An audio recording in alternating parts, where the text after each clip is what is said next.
Nesse vídeo eu vou falar sobre 4 assuntos. O primeiro já está em tela. O Bolsonaro deu uma resposta épica para o Geraldo Alckmin, que falou aí algumas coisinhas sobre o Bolsonaro. Eu vou repercutir aqui a fala de cada um dos dois, mas levou aquela invertida do Bolsonaro em grande estilo. Então vale a pena repercutir. Depois, quero mostrar aqui um vídeo, um trecho de um vídeo da Globo News, onde a Natuza Neri ironiza, dá uma risada que na minha opinião foi uma risada falsa, forçada, para zombar do caso do Ramagem, que teve o celular apreendido e que as pessoas estavam tirando ele do grupo do WhatsApp por questões óbvias, né? Pra ninguém ficar lendo mensagens ainda mais da oposição ao governo, para saber estratégia de oposição, coisa desse tipo, jogo político. Depois, vou falar um pouco sobre a Vale do Rio Doce, que parece que o governo federal recuou, estava sondando aí a informação de que o Lula queria um Manteiga na direção da estatal, no conselho, né? Na verdade, presidindo o conselho da empresa que é privada. Parece que o governo deu uma recuada. Eu quero repercutir que somente neste ano a Vale perdeu 39 bilhões, B de bola, bilhões em valor de mercado, somente neste ano. É claro que não foi só esta questão da possível interferência do governo federal, mas ele está entre um dos ingredientes que compõe essa derrocada no valor da ação, no valor de mercado da mineradora. Também vou repercutir o caso da Cissa Guimarães, que foi contratada pela EBC, que no passado era chamada da TV Lula, e ela vai com um salário muito alto, ela e o seu maquiador. Até aí eu não me importo com as pessoas ganharem bem. O problema, e mais pra frente quando chegar na matéria eu comento, é que a EBC tem dígito de audiência. Quem assiste a EBC aqui? Então o ponto é esse, então vou falar um pouco sobre essa questão também, dessa contratação da EBC. Então estes são os assuntos do vídeo de hoje. Se você já gostou, deixe o seu like para aumentar a relevância do vídeo, compartilhem nas suas redes sociais, nos grupos de WhatsApp, para a gente também sair da bolha da direita e alcançar novos públicos. Se a gente conseguir pelo menos cada um mudar o voto de alguma pessoa nesse nosso trabalho de formiguinha, já tá valendo. Bom, começando aqui pelo Bolsonaro, que respondeu o Geraldo Alckmin. Então, essa semana, deixa eu pegar aqui as aspas, o Geraldo Alckmin falou umas cocitas aí sobre o Bolsonaro. Aspas pro Geraldo Alckmin. Não é que ele atrapalhe o governo, é uma coisa meio panfletária, descompromissada. Ele, Bolsonaro, né? Descompromissada com as coisas. Fake news. E advoga uma tese quase incivilizatória, disse Alckmin em entrevista ao UOL. E ele segue: quem não é democrata não deve participar da eleição. Então, isso foi o que o Geraldo Alckmin falou. E aí, nesta sexta-feira, o Bolsonaro respondeu. Aspas para o Bolsonaro. Ele, quando estava governando São Paulo, era muito preocupado com o merenda escolar. Muito preocupado com o merenda escolar e também muito preocupado com o Rodoanel. E também falava que o Lula era bandido. E hoje estão juntinhos, disse Bolsonaro, em vídeo divulgado pelo portal Metrópolis. Então, fala o que quer, ouve o que não quer, ouve o que não gosta. Então, Bolsonaro respondendo à altura, até dando uma invertida melhor do que a do Alckmin, rememorando aí algumas coisas, né? Alguns casos aí de desvios, né? Os supostos casos de desvio na parte da merenda, do Rodoanel. Eu, sinceramente, não me recordo o que deu esses processos, mas foi um assunto que realmente dominou por um certo tempo a pauta da imprensa local aqui no estado de São Paulo, e o Bolsonaro foi lá e explorou essa questão. Agora, eu quero comentar um pouco sobre a Globo News. Esse caso do delegado Ramagem, primeiro foi o Jordi, né, e agora o delegado Ramagem, eles pegaram o celular de ambos, e uma coisa que me chama a atenção, tá, isso aqui é só um comentário, não tô acusando nada, mas parece que mesmo que tenham elementos frágeis, pegam computador, celular, dão aquela geral nos deputados da direita. E eu já vi gente comentando, também gente do direito, né, gente mais voltada para a direita, falando que isso pode ser, tá, pode parecer, pode caracterizar um fishing expedition, ou seja, uma pesca probatória. Pega-se documentos, computadores, celulares para de repente tentar algo maior. Não estou falando o que é, mas dado que na visão de muitas pessoas os elementos são antigos, já questões superadas no caso do Ramagem também, então é uma possibilidade. E aí a gente vê a Globo News zombando dessa situação, mais especificamente a Natuzaneri. Olha assim, como eles estavam se divertindo. Vou dar aqui um play no vídeo e aí vou comentando. Segundo Metrópole, uma informação do colunista Igor Gadelha, ele foi removido de grupos de WhatsApp da oposição no Congresso e do PL, que é o partido dele, partido de Bolsonaro, porque agora está todo mundo com medo de conversar com Ramagem e ser grampeado também, Otávio. Assim, fiquei com a impressão de ser uma risada super falsa, assim, não vi naturalidade nessa risada. Mas eu acho que o ponto é mais ou menos esse, a questão do celular, né? Se o pessoal que está pegando a tese aí da pesca probatória, se o futuro mostrar que isso é verdade, eu acho que essa zombaria aqui da Globo News é um escárnio. Porque é óbvio que eles vão parar de mandar mensagem pro Ramagem, até porque eles são parlamentares da direita, eles são oposição a esse governo. E a gente está no ano eleitoral. É meio que você entregar a bandeja pro seu adversário, porque corre-se o risco dessas mensagens vazarem para a imprensa, certo? E se eles estiverem combinando estratégias, coisas mesmo para combater o governo, politicamente, eu me refiro, né, no Congresso Nacional, estratégias de eleições, é claro que isso você não vai entregar de bandeja para a esquerda. E se esse tipo de conversa, que vai estar nos autos do processo, acaba vazando, é óbvio que tem que parar de mandar mensagem pro Ramagem, mas não necessariamente para evitar e esconder coisas criminosas, não é nem esse o ponto, tá? Não tô nem pensando nesse aspecto, é mais a questão política mesmo. Pô, o Ramagem é um deputado eleito, é oposição a esse governo, tá no Congresso Nacional, o Jordi mesma coisa, então eu acho que é natural. Aqui eu não interpreto que é um medo da operação nem nada do tipo. É mais uma questão política. Mas essa risadinha que me pareceu falsa, sabe? Uma coisa assim.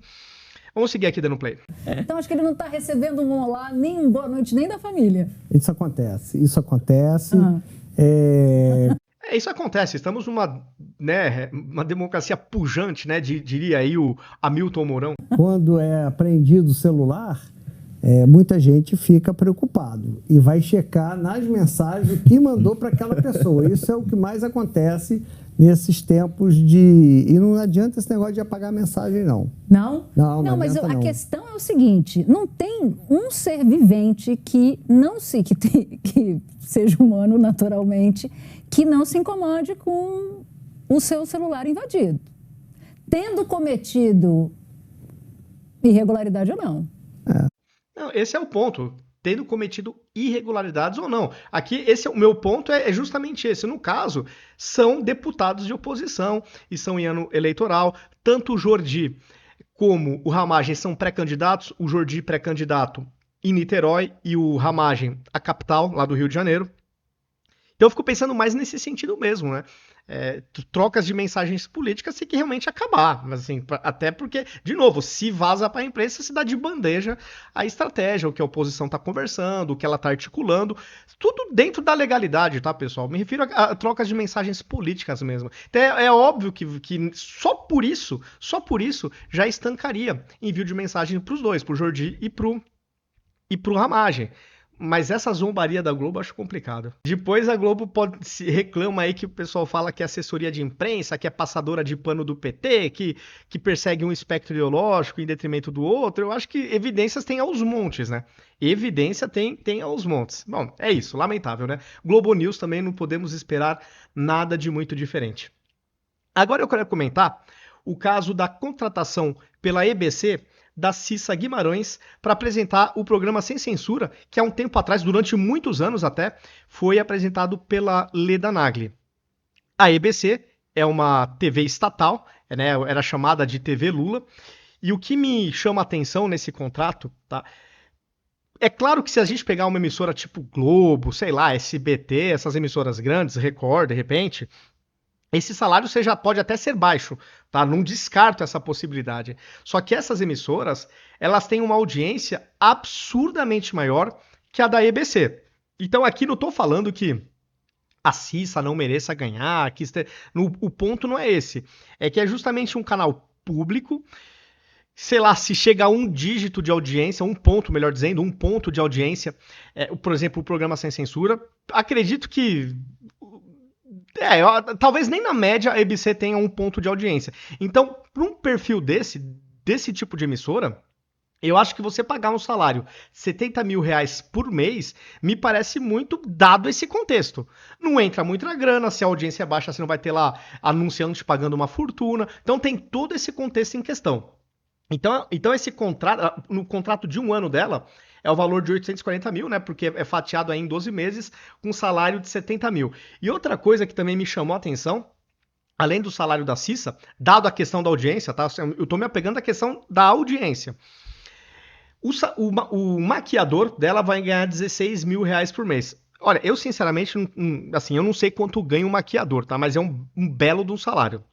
Mas volta de novo a questão de ser uma emissora com baixíssima audiência, que não, obviamente não arrecada como uma Rede Globo, como uma Band ou SBT, com anunciantes, justamente por não ter audiência. Então, por este contexto, me parece, os dois salários me parecem absurdamente altos.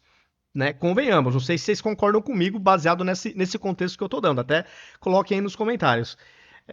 E assim, a empresa é pública, né? Quer dizer, no pior cenário, se faltar grana, o contribuinte acaba arcando com tudo isso.